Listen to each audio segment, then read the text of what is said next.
Hello friend, welcome to my YouTube channel. आज के इस लाइव वीडियो में हम लोग सीखेंगे गोल्ड के ऊपर में कौन सा पॉइंट है जहाँ पे आज का दिन हम लोग को ट्रेड करना चाहिए और कौन सा पॉइंट है जहाँ पे हम लोग को ट्रेड को अवॉइड करना चाहिए। गोल्ड है, बिटकॉइन है और सिल्वर है, तीनों के बारे में हम लोग डिसीजन करेंगे। एग्जैक्ट देखेंगे कौन सा लोकेशन जहाँ पे ट्रेड करना चाहिए और अवॉइड करना चाहिए। सबसे पहला पॉइंट, कल का जो क्लासेस में डाला था वहाँ पे मैंने सब समझाया था गोल्ड के ऊपर में कि गोल्ड अराउंड इसके आसपास में चल रहा था और वहाँ पे हम लोग डिसीजन किए थे कि गोल्ड जहाँ भी ट्रेड कर रहा है, सबसे पहला पॉइंट यहाँ पे इस रेंज के अंदर में हम उस टाइम पे एग्रेसिव ट्रेड नहीं कर सकते। दूसरा, उसके बाद से जब इस लेवल को ब्रेकआउट करेगा जो कि 5000 अराउंड 100 का लेवल बताया था कि गोल्ड 5100 के आसपास में यहाँ पे अगर ब्रेकआउट करता है तो इस केस में हम लोग बाइंग साइड में ट्रेड ले सकते हैं। लेकिन याद रहे, क्वांटिटी कम रहेगा। मैं ये चीज़ को रिपीट किया था कि क्वांटिटी कम रहेगा। उसके बाद से मैंने समझाया था अगर ये 5100 ये लेवल 41 का लेवल अगर ये ब्रेकआउट करता है देन हम लोग यहाँ पे एग्रेसिव रहेंगे और ये प्राइस फिर अपना हाई के पास जा सकता है एक बार टेस्ट करने के लिए। ओवरऑल यहाँ पे देखेंगे ब्रेकआउट तो एक बार किया लेकिन वापस से रिवर्स हो गया, इसी रेंज के अंदर में इंटर कर गया और इसी रेंज के अंदर में ट्रेड कर रहा है। ओके। ओके, यहाँ पे जो लेवल ड्रॉ किया था यहाँ पे मैंने इसलिए समझाया था कि क्वांटिटी कम लेना है क्योंकि यहाँ से जब ये ब्रेकआउट करेगा तो मुश्किल से इस लेवल तक ही आ सकता था 5140 के आसपास में। अगर इस लेवल को ब्रेकआउट करता है तब ये थोड़ा सा मोमेंटम करता है ऊपर का साइड में। ओवरऑल नैरो रेंज के अंदर में ट्रेड कर रहा है। अगर आज का दिन देखेंगे तो उसी रेंज के अंदर में ट्रेड कर रहा है। फिलहाल अभी हम लोग को ट्रेड में एंट्री का लेना है तो कैसे ले सकते हैं हम लोग, उसका बारे में डिस्कशन करना चाह रहे हैं। तो यहाँ पे क्या है कि अभी ये रेंज जो है नो डाउट बहुत ही छोटा हो गया क्योंकि आज भी इसी रेंज में ट्रेड कर रहा है। तो एक ट्रेड जैसे कि यहाँ से तो मिस हो चुका है। अगर मान लीजिए कि अगर यहाँ से ब्रेकडाउन करके नीचे आ रहा था तो यहाँ पे कहीं पे एक ट्रेड एग्जीक्यूट करना था सेल सेट के लिए, लेकिन जो मिस हो गया उसके बाद बारे में बात करें कोई फायदा है नहीं। नेक्स्ट कहाँ पे हम लोगों को एक ट्रेड एग्जीक्यूट करना चाहिए। ओके, तो नेक्स्ट जो लेवल निकल के आ रहा है यहाँ पे, ये लेवल अगर प्राइस ये सब लेवल का ब्रेकडाउन करता है तो यहाँ पे हम लोग अभी एग्रेसिव प्लान करेंगे सेल साइड में ट्रेड लेने के लिए। लेकिन याद रहे यहाँ पे क्वालिटी हम लोग कम लेने वाले हैं। क्वालिटी ज़्यादा कहाँ पे लेंगे वो समझते हैं। अगर मार्केट यहाँ से गिरता है, सही एंट्री मिलता है तो ही एंट्री लेंगे। अब सही एंट्री का मतलब क्या कि मेरे को एंट्री यहाँ पे लेना है, प्राइस एंट्री यहाँ पे दे रहा है, अगर इतना दूर आके एंट्री दे रहा है तो फिर दिक्कत हो जाएगा, हम लोग ट्रेड नहीं करेंगे। एग्जाम्पल, यहाँ पे एक कैंडल बना बड़ा तो हम यहाँ पे ट्रेड को अवॉइड करेंगे, सेल साइड में ट्रेड नहीं लेंगे। लेकिन प्राइस धीरे धीरे आया और यहाँ पे इस तरह से कैंडल क्लोज करा छोटा सा जस्ट इस लेवल के नीचे में, तब हम यहाँ पे सेल साइड में कम क्वांटिटी का ट्रेड ले सकते हैं, ज्यादा क्वांटिटी ट्रेड नहीं लेंगे। देन अगर प्राइस यहाँ से कंटिन्यू मूवमेंट करके इस लेवल को भी अगर ब्रेक डाउन करता है तो फिर यहाँ पे और क्वांटिटी को हम ऐड करेंगे और उस ट्रेड को थोड़ा सा होल्ड करेंगे। प्राइस हो सकता है बढ़िया मूवमेंट करे नीचे के साइड में। याद है, आज के दिन $5000 के नीचे प्राइस ट्रेड नहीं करना चाहिए। अगर $5000 के नीचे ट्रेड करता है तो हमको एक मोमेंटम देखने को मिल सकता है सेल साइड के अंदर में। ठीक है। बाइंग साइड के लिए थोड़ा सा हम अवॉइड करेंगे, थोड़ा सा। अभी फिलहाल अभी तो है ही नहीं बाइंग साइड का, थोड़ा सा अवॉइड करेंगे। ठीक है। दूसरा, अगर हम देखते हैं बिटकॉइन, पहले देख लेते हैं कैसे काम करेगा। अगर बिटकॉइन को देख रहे हो, अगर बिटकॉइन को देख रहे हैं यहाँ पे, जो लेवल ड्रॉ किया गया था और इसमें ऑलमोस्ट 2 दिन ट्रेड किया है। हम लोग 2 दिन से इसके बारे में डिस्कशन कर रहे हैं कि जब भी इस रेंज से अगर बाहर निकल रहा है प्राइस तो अब जाकर रिकॉर्डिंग देखिएगा आपको समझ में आएगा। वहाँ पे मैंने समझाया था कि अगर यहाँ से नीचे का साइड में आ रहा है, सेल साइड में एंट्री तो लेंगे, कम क्वालिटी में लेंगे क्योंकि पहले जैसा मोमेंटम हुआ है मैंने सारा यहाँ पे एक्सप्लेन किया था कि पहले जैसे मोमेंटम हो रहा था एकदम शार्पली गिर रहा है, यहाँ पे शार्पली गिर रहा है और यहाँ भी शार्पली गिरा, फिर यहाँ भी कंटिन्यू शार्पली गिरा हुआ है प्राइस।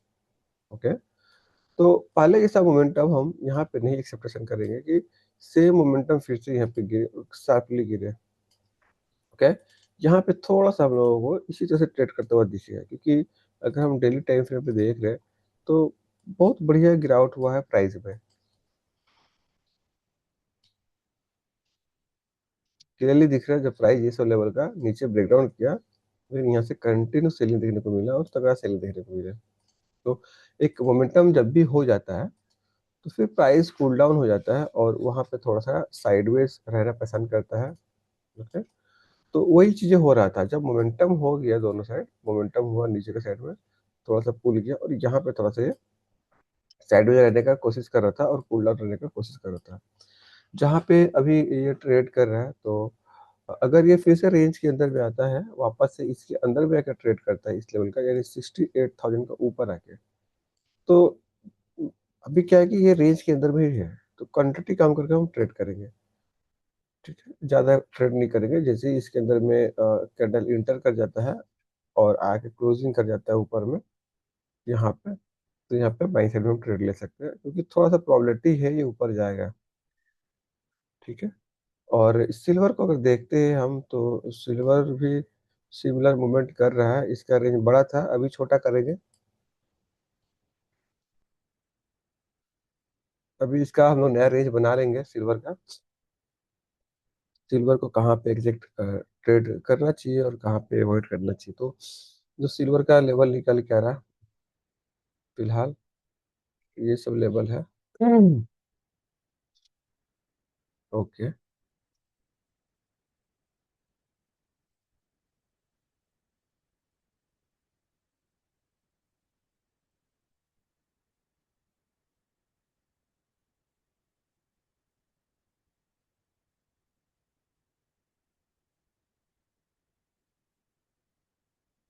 पर लेवल मार्क करके एक बार चेक करेंगे परसेंटेज में ये पूरा रेंज कितने परसेंट का है। तो अगर लो से अगर यहाँ हाई तक चेक करें तो 7 से 8% का रेंज है सिल्वर का। और ये अगर देखेंगे ध्यान से तो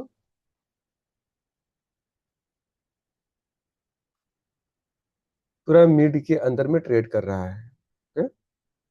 और कुछ खास ट्रेड नहीं हो रहा है, इस तरह से ट्रेडिंग नहीं होता। देखिए, कहीं भी अगर हम ट्रेड ले रहे हैं ना, ऐसा हो जैसे कि मान लीजिए यहाँ पे एक एंट्री लिया, एंट्री लेने के बाद इस तरह से कंटिन्यू मोमेंटम देखिए, बहुत तगड़ा मोमेंटम देखिए ना, कि अगर यहाँ पे कई शेयर शेयर में एंट्री लिए, मार्केट नीचे आया, फिर से ऊपर, फिर से नीचे, फिर से इस तरह से ट्रेड होता है, तो कुछ अच्छा पैसा नहीं बनता है। ठीक है, पैसा बढ़ाने के लिए आपको डायरेक्शनल चाहिए, डायरेक्शनल मूवमेंट होना चाहिए। ओके। अगर हम सिल्वर का बात कर रहे हैं,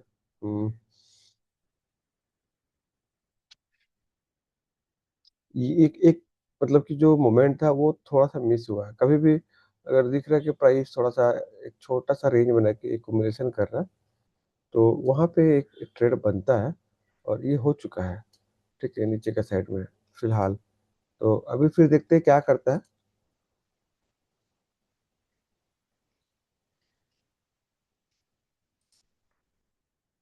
जैसे कि गोल्ड में हम लोग कल का दिन डिस्कशन किए थे कि यहाँ पे एग्रेसिव कुछ नहीं है, और अभी देखेंगे प्राइस एग्जैक्ट वहीं पे ट्रेड कर रहा है, कल जहाँ पे ट्रेड कर रहा था मॉर्निंग में। ठीक है।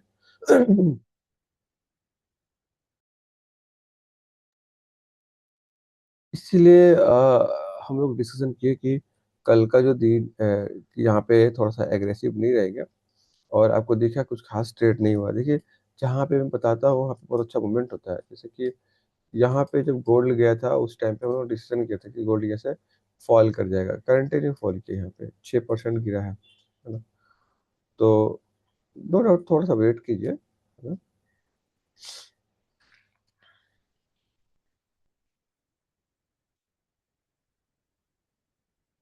हमेशा देखिए, पहला चीज सेगमेंट पे प्राइस तो ओपन होगा, मूवमेंट होगा, लेकिन रोज बड़ा मूवमेंट होगा ये नहीं मान सकते हैं। रोज डायरेक्शनल मूवमेंट होगा एक ही डायरेक्शन में, ये कभी नहीं होता है, किसी स्क्रिप्ट के अंदर में नहीं होता है। प्राइस कभी भी एक डायरेक्शन में कंटिन्यू मूवमेंट नहीं करता है कभी भी। हमेशा याद रखिए, प्राइस का अगर एक साइड मूवमेंट किया हुआ है कंटिन्यू, तो उसके बाद से प्राइस थोड़ा सा साइडवेज रहता है, वॉलेटिलिटी दिखाता है, उसके बाद से ये मूवमेंट करता है फिर से। ओके। तो अगर हम देखेंगे गोल्ड के अंदर में बहुत बड़ा मूवमेंट हुआ है, ऊपर का साइड में, नीचे के साइड में, डेली टाइम फ्रेम पे, ये कुछ दिन साइडवेज रहेगा भी। कितना बढ़िया मूवमेंट हुआ ऊपर में, ये पूरा रिवर्स हो गया और ये यहाँ पे ट्रेड कर रहा है ना। तो प्राइस थोड़ा सा साइडवेज रहेगा कुछ दिन। तो जब तक साइडवेज है तब तक हमको इसको अवॉइड करना है। और जब साइडवेज से एक बार बाहर निकल गया, एंट्री हमको कहीं ना कहीं मिलेगा, तुमको इंतजार करना है।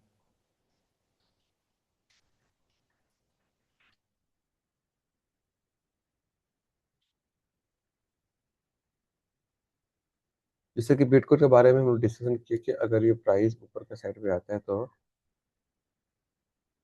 बाइंग साइड में देखेंगे, लेकिन ये ऊपर आ नहीं रहा है। ओके,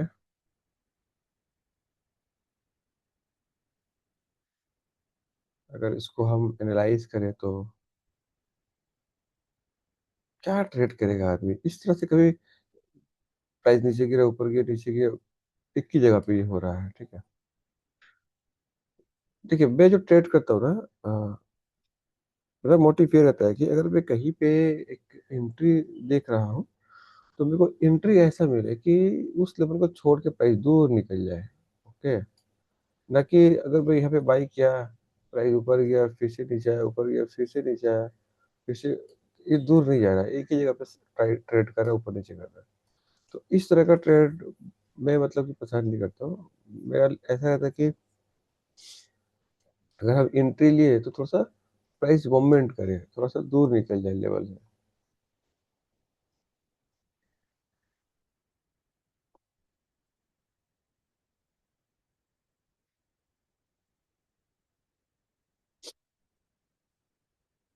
लेकिन गोल्ड का अंदर में हो सकता है मोमेंटम देखने को मिले, अगर ये 5040 को ब्रेक करने स्टार्ट करता है तो कम क्वांटिटी में लेंगे, और 5000 नीचे आना स्टार्ट करता है तब थोड़ा सा एग्रेसिव रहेगा। मेन रहेगा 4980 का लेवल, जो कि ये लास्ट लेवल है। अगर इसका नीचे ब्रेक डाउन करता है तो क्वांटिटी ऐड करना है, और ये कंटिन्यू मूवमेंट भी करेगा।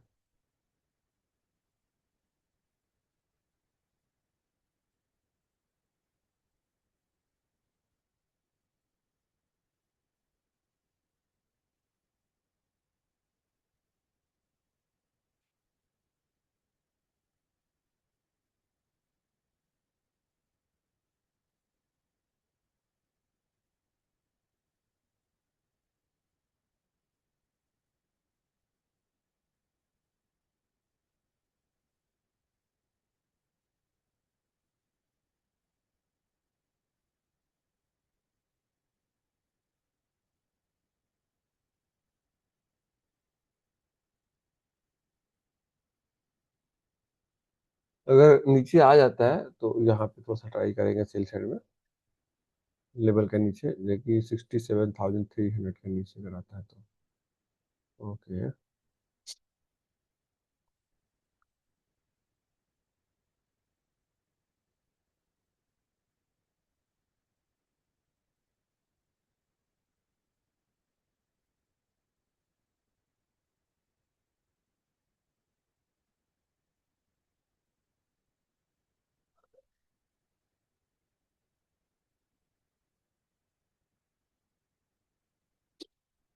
ए,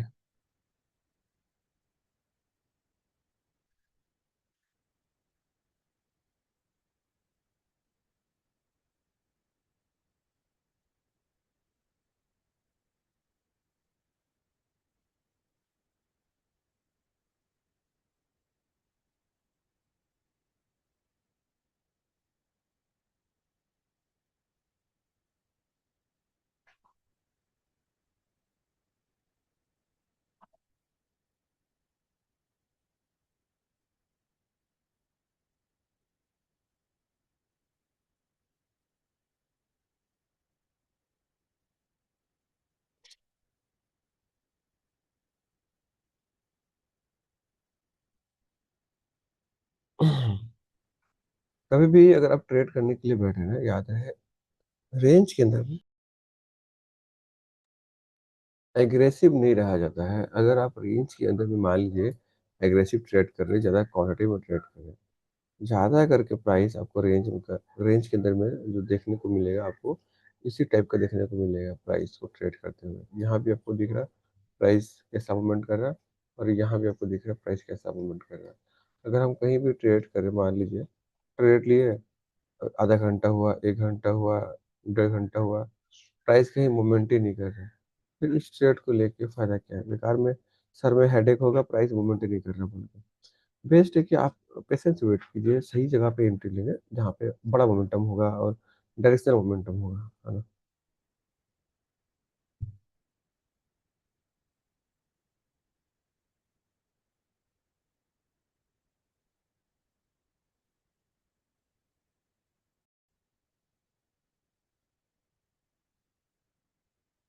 ओके। गोल्ड को दिख रहा है ना, पता हुआ है एकदम रेंज के अंदर में है। और इसके बारे में भी मैं मल्टीपल टाइम डिस्कशन करता हूँ, पढ़ाता हूँ कि कभी भी अगर आप किसी भी स्क्रिप्ट को देख रहे हैं तो सबसे पहला चीज देखिए ना, वो ट्रेड कहाँ पे कर रहा है। अगर क्लियरली दिख रहा है कि प्रीवियस डे का हाई यहाँ पे है और प्रीवियस डे का लो यहाँ पे है और प्राइस उसी रेंज के अंदर के में ट्रेड करता है, तो एक चीज तो कंफर्म रहता है कि आज का जो दिन है कुछ बड़ा मोमेंटम नहीं है। जो कल रेंज में ट्रेड किया था उसी के अंदर में कुछ मतलब कि थोड़ा बहुत मूवमेंट करे, कोई बड़ा मोमेंटम नहीं है। बड़ा मोमेंटम कहाँ है कि कल का रेंज से एटलीस्ट बाहर निकले प्राइस। अगर कल का रेंज से बाहर निकलता है तो हम थोड़ा सा सोच सकते हैं कि प्राइस मूवमेंट करेगा, लेकिन अगर मार्केट कल का रेंज के अंदर में ही ट्रेड कर रहा है फिर हम कैसे सोचे कि बड़ा मूवमेंट करेगा। एटलीस्ट अगर प्राइस को इमेजिन यहाँ पे आना है तो ये क्या करेगा, नो डाउट ये बाहर निकलना स्टार्ट करेगा, ये सब रेंज का बाहर निकलेगा, कल का हाई को ब्रेक करके यहाँ पे आ जाएगा, फिर धीरे धीरे यहाँ भी चला जाएगा। लेकिन कल का रेंज से बाहर नहीं निकल रहा है तो फिर कैसे पता चलेगा प्राइस यहाँ पे आया? तो यहाँ पे ही ट्रेड करने वाला है ना। बहुत छोटा छोटा चीज़ों को समझाता हूँ, ज़्यादा कॉम्प्लिकेटेड नहीं है। आप बस इतना याद रखो, अगर कभी भी प्रीवियस डे का रेंज के अंदर मार्केट ट्रेड कर रहा है तो वहाँ पे एग्रेसिव नहीं रहेंगे।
अब बिटकॉइन में इसका ऊपर ट्राई करेंगे बाइक के लिए, और इसका नीचे आना स्टार्ट करते तो सेल के लिए।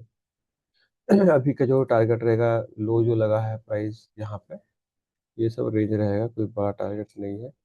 लेकिन यहाँ तक आ सकता है प्राइस अगर इसको ब्रेक डाउन करता है तो देखते हैं प्राइस पहले यहाँ पे आ जाए, है ना।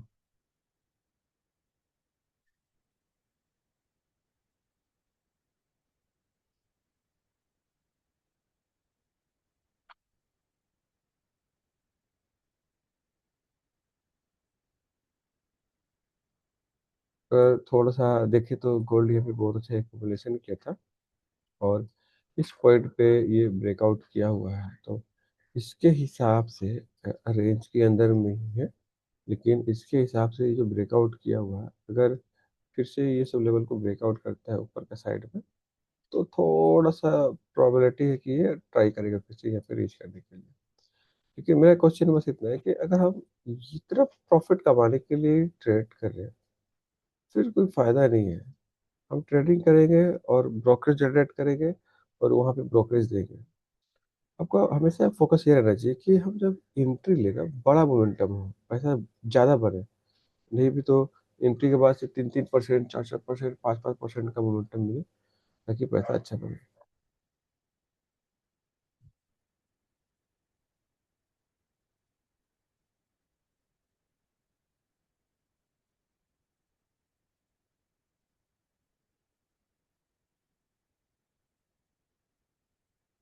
हाँ, याद रहे आज का दिन जो गोल्ड का चार्ट है वहाँ पे एक मोमेंटम हमको देखने को मिले। अभी देखिए पूरा दिन बचा हुआ है, सुबह से लेकर रात तक 12 बजे तक गोल्ड ट्रेड करेगा। ऐसा नहीं कि साइड में रहेगा 12 बजे तक, कहीं ना कहीं कुछ ना कुछ हमको दिखेगा।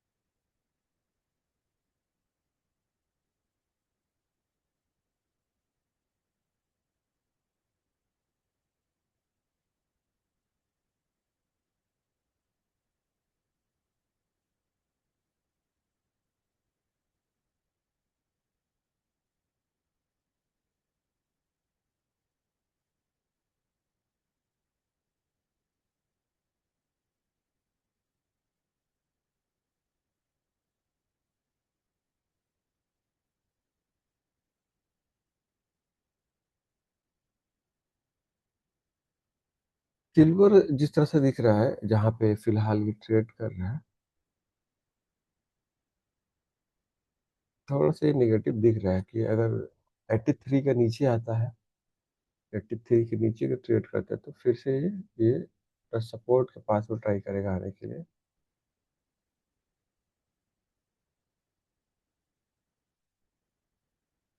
ये इस लेवल के नीचे। ठीक है, लेकिन वही है कि कंफ्यूज कंफ्यूज खुद को नहीं करना है कि अगर आप ना बैठोगे सारा दिन ट्रेड करने के लिए तो आपको हर जगह पे ना एक एंट्री दिखेगा। जैसे कि यहाँ पे ग्रीन कैंडल से ब्रेकआउट हो रहा है, ट्रेड ले लो, चाहे यहाँ पे ब्रेकआउट हो रहा है, ट्रेड ले लो, हर जगह दिखेगा। ठीक है, लेकिन प्रॉपर एनालिसिस जो होता है ना, अगर अच्छा एनालिसिस कर रहे हो वहाँ पे रियल एंट्री मिलता है, मतलब कि एक दिन में एक ही मिलेगा, ऐसा नहीं कि मल्टीपल एंट्री मिलेगा।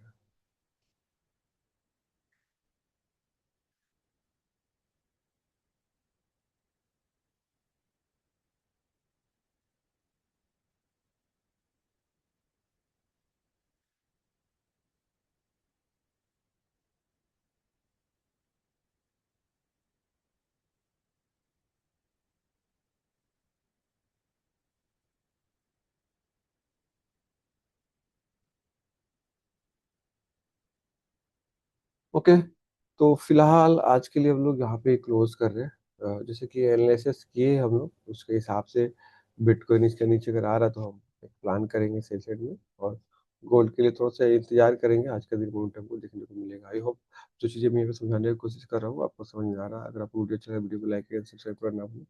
मिलते हैं नेक्स्ट वीडियो में, तो bye bye, thanks for watching this video.